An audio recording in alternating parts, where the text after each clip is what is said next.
You're still mad at me, and there's not a damn thing I'm going to be able to help you with. So I'm going to tell you that I remember this with you, Heidi.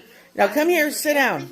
Will you please sit down? You want me to come here and sit down, and I'll gladly sit down here because since we're going to bring up the past and Bonnie. I remember that stuff. My first memory. I remember that stuff, Heidi. Let me talk. My first clear memory of Bonnie was when I was 11 or 12, and we've been living there a few days or weeks. I don't remember the time.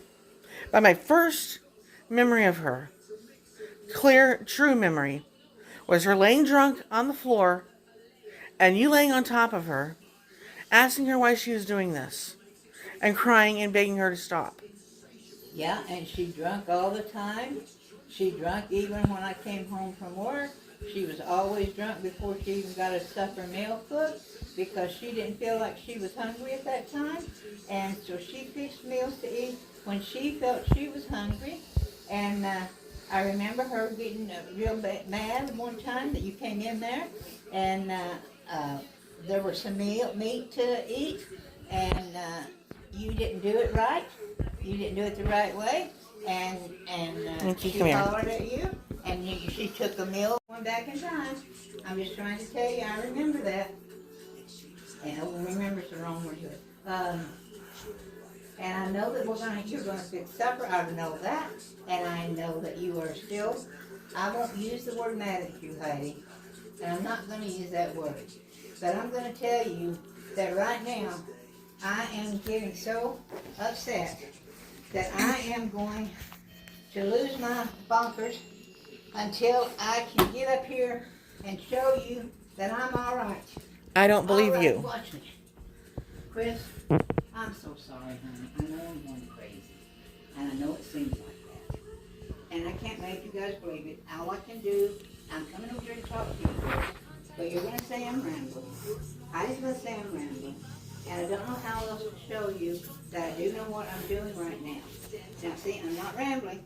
You're in the wheelchair, and you go and travel around in the wheelchair, and whenever you get caught under that thing there so often, I've been taking the cord in there to wrap it over the table for you to go ahead and come in where you wouldn't run over these things, and because I was afraid they were going to break, because a man told me his name, I don't remember his name, yeah I do, it's Elton.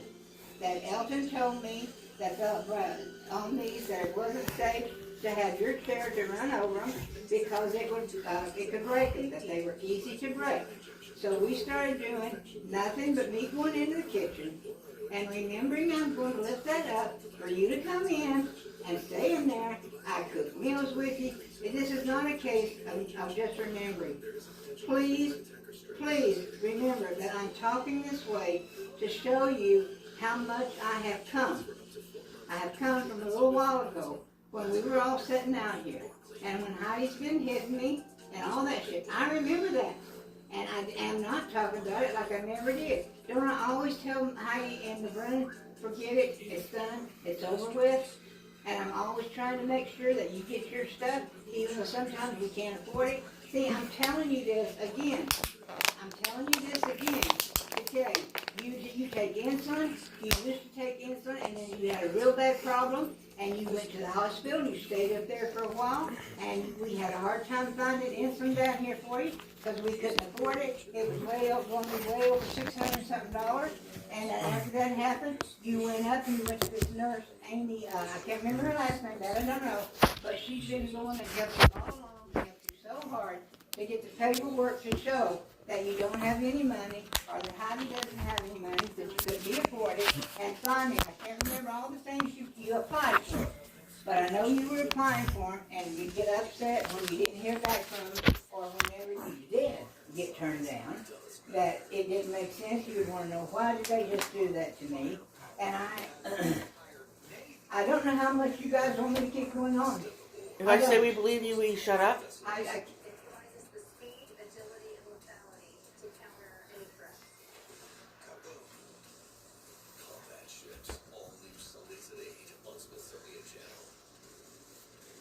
Because for the last 3.5 minutes, You've done nothing but ramble on and on and on and on.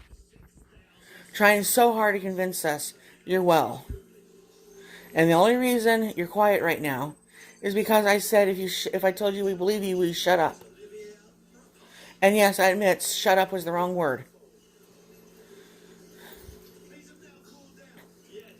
This has been going on for far too long. Can you guys just go your separate ways for a little while and just table this?